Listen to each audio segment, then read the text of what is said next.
Assalamualaikum warahmatullahi wabarakatuh. Alhamdulillahirrahmanirrahim. Kita masih bisa melanjutkan pelajaran pendidikan agama Islam dan budi pekerti untuk kelas 10. Pada hari ini kita akan melanjutkan tema yang selanjutnya, yaitu tentang kompetisi dalam kebaikan dan etos kerja. Bagaimana Islam memandang sebuah kompetisi dan bagaimana Islam juga memandang etos kerja seorang muslim. Di sini akan dijelaskan banyak sekali tentang hadis dan ayat Al-Quran yang memerintahkan kita sebagai seorang muslim untuk bekerja keras dan berkompetisi dalam kebaikan. Tujuan pembelajaran hari ini, tujuan pembelajarannya adalah peserta didik diharapkan dapat membaca Al-Quran dengan tartil dan hadis tentang perintah berkompetisi dalam kebaikan dan etos kerja. Yang kedua, peserta didik mampu menghafal dengan fasih dan lancar ayat Al-Quran dan hadis tentang perintah untuk berkompetisi dalam kebaikan dan etos kerja. Yang ketiga, peserta didik dapat menjelaskan ayat Al-Quran dan hadis tentang perintah untuk berkompetisi dalam kebaikan dan etos kerja. Yang keempat, peserta didik mampu menganalisis ayat Al-Quran dan hadis tentang perintah untuk berkompetisi dalam kebaikan dan etos kerja. Yang kelima, peserta didik dapat menyajikan konten dan paparan tentang perintah untuk berkompetisi dalam kebaikan dan etos kerja dalam bentuk penelitian. Ini adalah dalil tentang kompetisi dalam kebaikan. Wa anzalna ilaikal kitaba bil haqqi musaddiqal lima baina yadayhi minal kitab wa muhaiminan alaihi fahkum bainahum bima anzalallahu wa la tattabi ahwa'ahum amma ja'aka minal haqq likullin ja'alna minkum syir'atan wa minhaja wa la sya'allahu la ja'alakum ummatan wahidatan walakin liyabluwakum fima atakum fastabiqul khairat ilallahi marji'ukum jami'an fayunabbi'ukum bima kuntum fihi takhtalifun. Artinya, dan kami telah menurunkan kitab Al-Quran kepada Muhammad dengan membawa kebenaran dan membenarkan kitab-kitab yang diturunkan sebelumnya dan menjaganya. Maka putuskanlah perkara mereka menurut apa yang diturunkan Allah, dan janganlah engkau mengikuti keinginan mereka dengan meninggalkan kebenaran yang telah datang kepadamu. Jadi di ayat ini menjelaskan tentang bahwa Allah itu menurunkan kitab Al-Quran kepada Nabi Muhammad. Di samping dia membawa kebenaran, tapi juga membenarkan kitab-kitab yang datang sebelumnya, yaitu kitab Zabur, Taurat, dan Injil. Dan juga ketika kitab ini, Al-Quran, sudah datang yang membawa pedoman, maka setiap perkara harus diputuskan berdasarkan apa yang diturunkan Allah, yaitu Al-Quran. Tidak boleh mengikuti hawa nafsu, keinginan manusia. Jadi semua yang diputuskan Allah dalam Al-Quran itu kita harus mengikuti, karena itu adalah petunjuk dari Allah Subhanahu wa ta'ala. Kalau Allah menghendaki niscaya kamu didirikannya satu umat saja, walakin tetapi Allah itu hendak menguji kamu terhadap karunia yang telah diberikannya kepadamu. Maka berlomba-lombalah dalam berbuat kebajikan. Fastabiqul khairat. Jadi Allah itu bisa saja menjadikan satu umat saja di dunia ini, kaya-kaya semuanya, atau satu ras saja. Akan tetapi Allah menjadikan manusia itu mempunyai banyak suku, budaya, ras, kaya, miskin, ganteng dan tidak terlalu ganteng, cantik dan tidak terlalu cantik, ya. Agar apa? Agar kita semuanya ini dengan berbeda umat tadi bisa berlomba-lomba dalam berbuat kebaikan. Ilallahi marji'ukum, kepada Allah lah kamu semuanya akan kembali, lalu diberitahukannya kepadamu terhadap apa yang dahulu kamu perselisihkan. Jadi ini adalah ayat yang menjelaskan tentang fastabiqul khairat, yaitu berlomba-lomba dalam berbuat kebajikan. Nah, ini seperti yang disebutkan tadi, Allah menurunkan kitab suci Al-Quran dengan kebenaran mutlak. Kemudian Allah juga lewat Al-Quran membenarkan kitab-kitab yang sebelumnya. Yang ketiga, Allah merintahkan manusia agar menjadikan Al-Quran pedoman hidup dan memutuskan segala perkara berdasarkan Al-Quran. Yang keempat, memerintahkan manusia untuk berlomba-lomba dalam kebaikan dan menjauhi kemaksiatan. Adapun hadis Nabi Muhammad tentang kompetisi dalam kebaikan diriwayatkan oleh Ibnu Majah. An Jabir ibni Abdullah qala khatabana Rasulullah sallallahu alaihi wasallam, dari Jabir bin Abdullah, Rasulullah SAW berkhutbah di hadapan kami. Beliau mengatakan, qala ya ayuhan nas, wahai manusia, tubu ilallahi qabla an tamutu, bertaubatlah kepada Allah sebelum kalian mati. Wabadiru bil a'mali sholihah, dan bersegeralah beramal soleh. Qabla an tushghalu wa sallul ladzi bainakum, sebelum kalian sibuk, dan sambunglah antara wasalu, dan sambunglah antara kalian dengan Rabb kalian dengan memperbanyak zikir kepada Allah. Wa baina rabbikum bi kathrati dzikrikum lahu wa kathrati shadaqah, dan memperbanyak sedekah fisri wal alaniyah, baik secara sembunyi-sembunyi ataupun terang-terangan. Niscaya turzaku wa tunsaru wa tujubaru, niscaya kalian akan diberi rezeki, ditolong dan dicukupi oleh Allah Subhanahu wa taala. Rawahu Ibnu Majah. Ini menunjukkan bahwa manusia itu diperintahkan untuk segera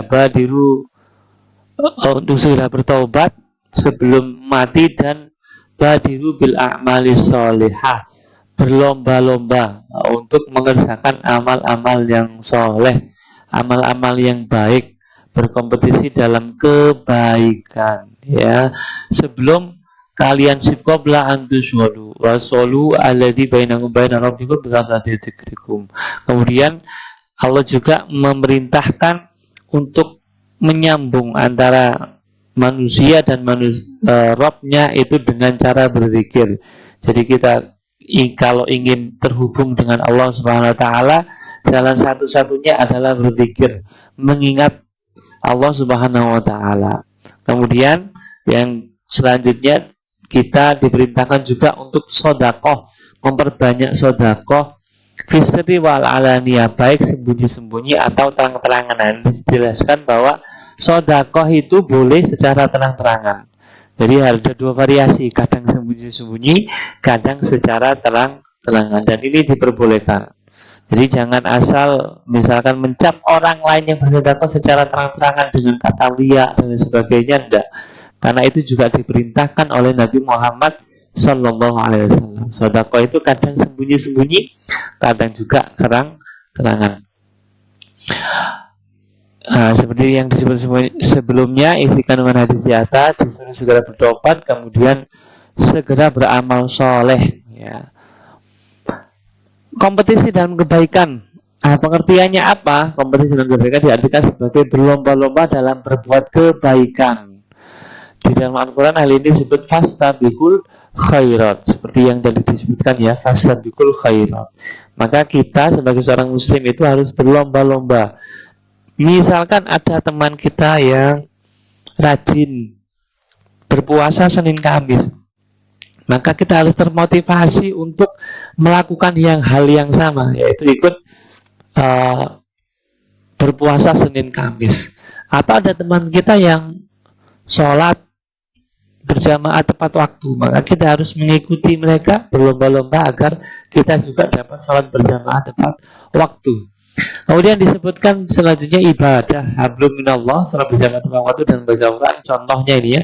Dan muamalah itu hablum minan nas, membantu tetangga yang membutuhkan pertolongan, ikut bergotong royong dan menyantuni anak yatim. Ini juga salah satu perintah dari Allah Subhanahu wa taala. Selain ibadah secara vertikal hubungan dengan Allah, dan juga ibadah secara horizontal, yaitu menolong tetangga, bergotong royong, dan membantu orang-orang yang membutuhkan. Hal-hal yang harus diperhatikan dalam berkompetisi dalam kebaikan. Yang pertama adalah memegang teguh syariat Islam. Jadi yang kita tolong ini benar-benar sesuai syariat Islam. Kedua, dilakukan dengan ikhlas, hanya mengharapkan ridho Allah Subhanahu wa taala. Jangan mengharap ridho manusia atau ingin dilihat manusia atau ingin viral dilihat oleh orang buahnya. Yang ketiga, tidak boleh menunda kebaikan. Jadi kalau ada niat untuk melakukan kebaikan, maka harus bersegera. Dalam hadis tadi disebutkan badiru bil a'mali sholihah. Maka bersegeralah untuk melakukan amal-amal yang baik. Ya. Manfaatnya apa sih kompetisi dan kebaikan itu? Yang pertama adalah menjadikan waktu lebih bermanfaat dan energi tersalurkan untuk kegiatan yang positif. Karena ketika waktu kita ini tidak digunakan untuk hal-hal yang positif, bisa jadi digunakan untuk hal-hal yang negatif. Yang kedua, dapat saling memotivasi dan membentuk lingkungan yang istiqomah dalam berbuat kebaikan, sehingga kita termotivasi ya untuk selalu berbuat kebaikan. Yang ketiga, mendorong untuk menjadi hamba Allah yang beruntung. Selanjutnya, bagaimana cara menerapkan kompetisi dan kebaikan? Satu, selalu memaksakan diri untuk terbiasa berbuat baik sejak dini. Jadi harus dipaksa ya. Misalkan sholat 5 waktu berjamaah, ini harus dipaksa, harus diceklis. Diusahakan bangun sholat subuh, misalnya zuhur ketika istirahat bekerja, yaitu diusahakan juga datang ke masjid untuk sholat jamaah, harus dipaksa. Begitu juga puasa, awalnya mungkin tidak kuat puasa, lama-kelamaan ketika dipaksa akhirnya kuat untuk puasa Senin Kamis, puasa sunnah, apalagi puasa Ramadan. Yang kedua, memperdalam pengetahuan tentang Islam. Itu juga salah satu tips ya, yaitu dengan selalu mengikuti kajian-kajian yang menambah ilmu pengetahuan, baik secara offline langsung datang ke majelis ilmu di masjid, di surau, di musola, atau secara online bisa buka lewat YouTube dan platform medsos yang lain. Yang ketiga, berteman dengan orang-orang yang berjiwa fastabiqul khairat. Nah, ini juga lingkungan atau teman itu sangat menentukan arah perbuatan kita. Ya, karena orang-orang yang di sekitar kita itu adalah yang paling berpengaruh terhadap kita. Yang keempat, memahami manfaat berjiwa fastabiqul khairat. Nah, ketika kita tahu manfaatnya, maka kita akan berusaha untuk berlomba-lomba dalam kebaikan. Kemudian, selanjutnya etos kerja. Nah, etos kerja ini, apa itu etos kerja? Yaitu selalu untuk semangat ya, termotivasi untuk bekerja dengan sebaik-baiknya. Dalilnya apa? Dalam Al-Quran disebutkan wa qul i'malu fasayarallahu amalakum wa rasuluhu wal mu'minun. Bekerjalah kamu, maka Allah akan melihat pekerjaanmu, begitu juga Rasulnya dan orang-orang mukmin. Wasaturaduna ila alimil ghaibi wasyahadah, dan kamu akan dikembalikan kepada Allah yang mengetahui yang gaib dan yang nyata, lalu diberi kata fayunabbiukum bima kuntum ta'malun, kemudian diberitakannya kepada kamu apa yang telah kamu kerjakan. Jadi setiap pekerjaan kita nanti akan ditampakkan di akhirat kelak. Maka kita usahakan setiap amal pekerjaan kita ini membawa manfaat dan berada dalam koridor kebaikan. Yang pertama, isi kandungan surat At-Taubah, bekerja dan beramal harus berkualitas. Jenis pekerjaan dan amal yang dilakukan manusia sesuai bakat kemampuannya. Kalau orang kaya berarti amalnya adalah bersedekah. Kalau ada orang yang berilmu ulama, maka amal yang terbaik dari dia adalah mengajarkan ilmunya. Kalau dia seorang yang kuat badannya, maka amal yang terbaik bagi dia adalah menggunakan kekuatan fisiknya untuk membantu agama Allah Subhanahu wa taala. Yang ketiga, manusia harus menjauhkan diri dari sikap malas dan menyia-nyiakan waktu. Ya, jadi orang yang etos kerjanya kuat itu tidak ada waktu untuk bermalas-malasan, scrolling misalkan ya, selalu buka HP, scroll konten-konten, tak terasa 1 jam 2 jam habis, atau bermain game terlalu lama sehingga waktu-waktu produktif yang seharusnya digunakan untuk bekerja hilang, digunakan untuk hal-hal yang tidak bermanfaat. Kemudian yang keempat, beramal harus dilakukan secara ikhlas agar menjadi manfaat. Jadi harus diniatkan ikhlas karena Allah Subhanahu wa taala. Hadisnya apa tentang etos kerja ini? Yaitu hadis riwayat Muslim. An Abi Hurairah radhiyallahu an, dari Abu Hurairah, Rasulullah sallallahu alaihi wasallam bersabda, qala Rasulullah sallallahu alaihi wasallam, al mu'minul qawiyyu khairun wa ahabbu ila Allahi minal mu'minid dhaif wa fi kulli khairin. Jadi mukmin yang kuat lebih baik dan lebih dicintai oleh Allah daripada mukmin yang lemah. Tetapi dalam diri kedua mereka ada kebaikan.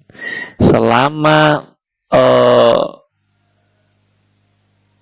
ada kebaikan di dalam diri keduanya, maka yang lebih baik adalah mukmin yang lebih kuat, baik itu kuat fisiknya, kuat ekonominya, kuat ilmunya dan lain sebagainya. Itu pasti lebih baik dan lebih dicintai oleh Allah. Ihris ala ma yanfa'uk wasta'in billah wala ta'jaz. Kata Allah, berusahalah kamu terhadap apa yang bermanfaat bagimu dan minta tolonglah kepada Allah. Wala ta'jaz, dan janganlah kamu lemah. Jangan lemah, jangan menjadi orang lemah, jangan menjadi orang bodoh, jangan menjadi orang yang miskin, jangan menjadi orang yang tidak mampu.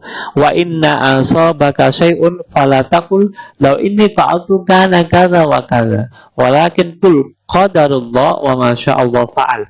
Fa inna law taftahu amal syaitan. Dan janganlah kamu apabila musibah menimpamu, maka jangan berkata seandainya aku melakukan begini begitu, tetapi katakanlah bahwa sesuatu itu atas kekuasaan dan kehendaknya. Karena sesungguhnya kata seandainya itu merupakan pintu masuk pekerjaan syaitan. Fa inna law, kata-kata seandainya. Jadi ketika orang itu lemah, itu cenderung mengeluh ya.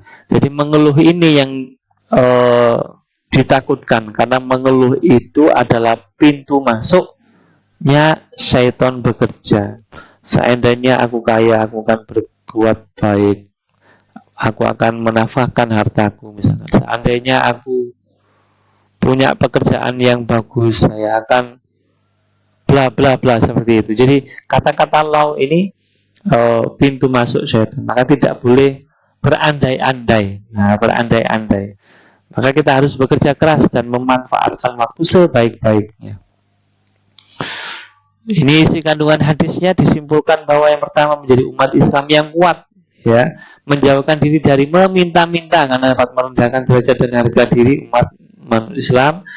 Selalu waspada terhadap kebodohan, kemiskinan yang dapat mendekatkan kepada kekafiran. Kadal fakru yakunu kufron, ya. Jadi orang yang fakir itu akan dekat kepada kekufuran.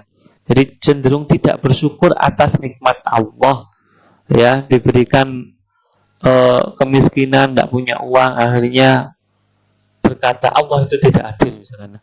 Allah itu tidak maha kuasa, tidak bisa memberikan rezeki kepada kami. Misalkan seperti naudzubillah min dzalik.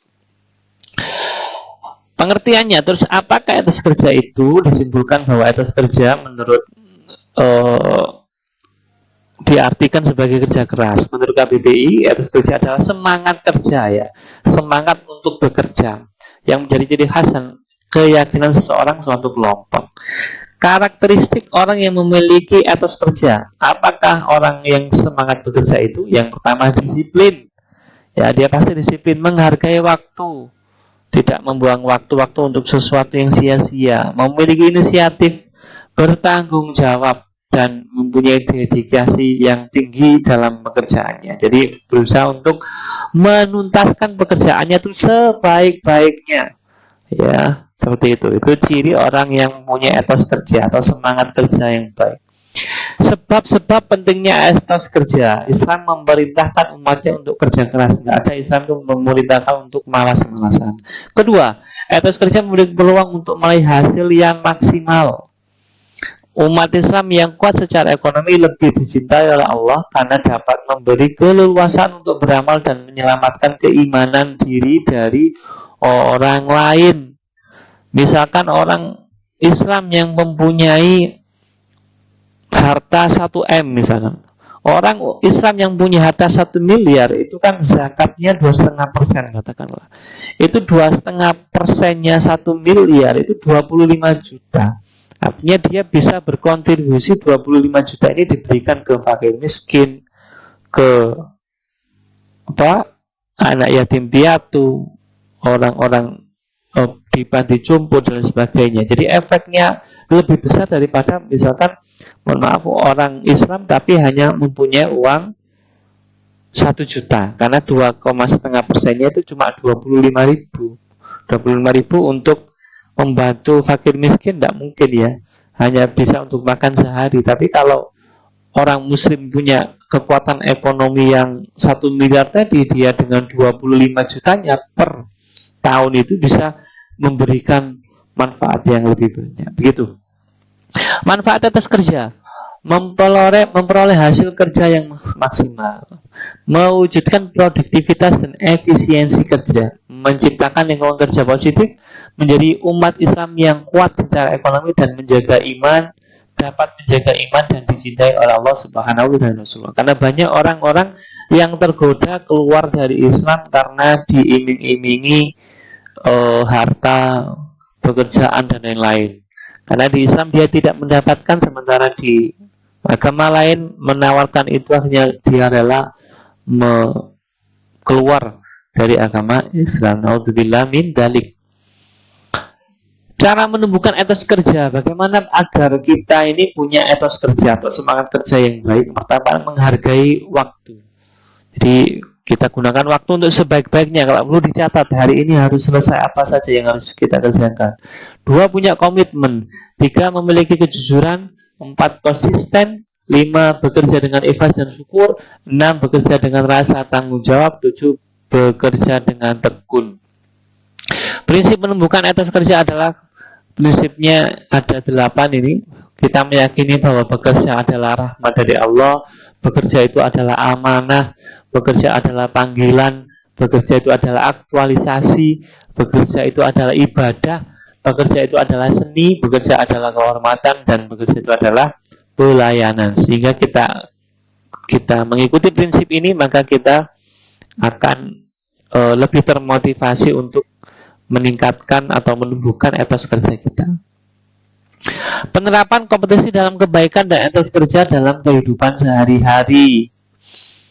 Ya, ada sebuah hadis dari Abi Hurairah, anna Rasulullah SAW la hasada illa fitnataini. Rasulullah SAW bersabda, tidak diperbolehkan hasad atau iri. Jadi iri itu haram ya dalam Islam, kecuali kepada 2 orang ini. Rajulun 'allamahu wahul Qur'an fa huwa yatluhu ana al-laili wa ana an-nahar fasama'ahu jarun lahu faqala laitani utitu mithla ma utiya fulan fa'amaltu mithla ma ya'mal. Jadi siapa itu 2 orang ini adalah, kita boleh iri kepada 2 orang ini. Yang pertama adalah rajulun, orang yang telah diajar Al-Quran oleh Allah Subhanahu wa Ta'ala. Dia bisa membaca Al-Quran siang dan malam ya.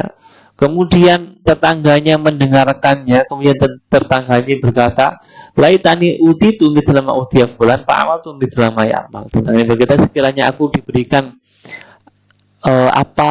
bisa membaca Al-Quran seperti tetanggaku tadi, maka aku akan melakukan apa yang dilakukannya.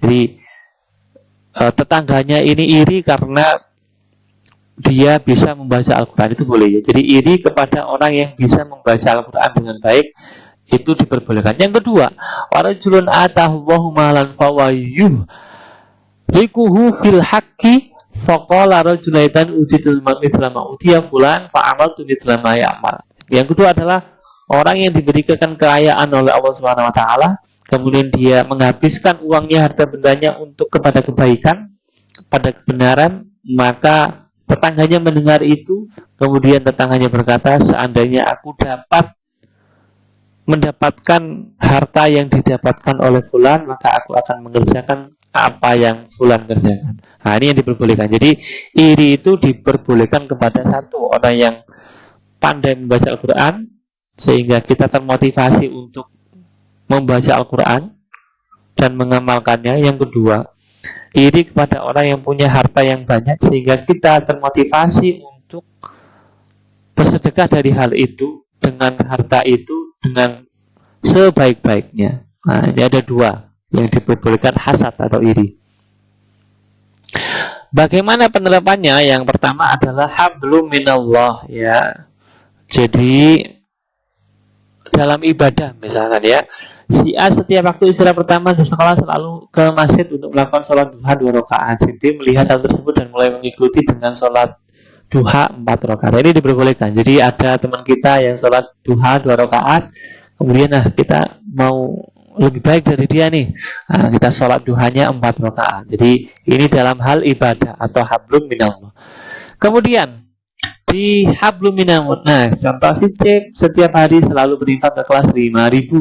Si D mengenai hal itu, kemudian dari kalau mau sakunya lebih besar, dia berinfak sebesar 10.000. Ini juga berlomba kompetisi dalam kebaikan. Ada anak yang sedekah 5.000, nah kita lebih banyak 10.000. Ini namanya hablum minannas. Etos kerja yang dapat diterapkan sebagai pelajar, belajar sungguh-sungguh, mengikuti pelajaran secara aktif, mengerjakan tugas tepat waktu, tidak menunda, mengerjakan ulangan dengan jujur dan mandiri. Ini juga salah satu penerapan etos kerja di lingkungan sekolah. Kesimpulan, Islam memerintahkan umatnya untuk berkompetisi dalam kebaikan agar menjadi orang beruntung di dunia dan akhirat.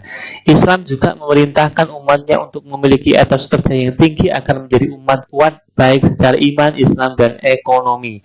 Kedua sikap ini harus menjadi budaya umat Islam dalam kehidupan sehari-hari melalui pembiayaan sejak kecil dalam kehidupan keluarga ataupun berteman. Dengan demikian, umat Islam dapat memahami betapa besarnya manfaat kedua sikap tersebut dalam kehidupan sehari-hari. Terima kasih, semoga bermanfaat.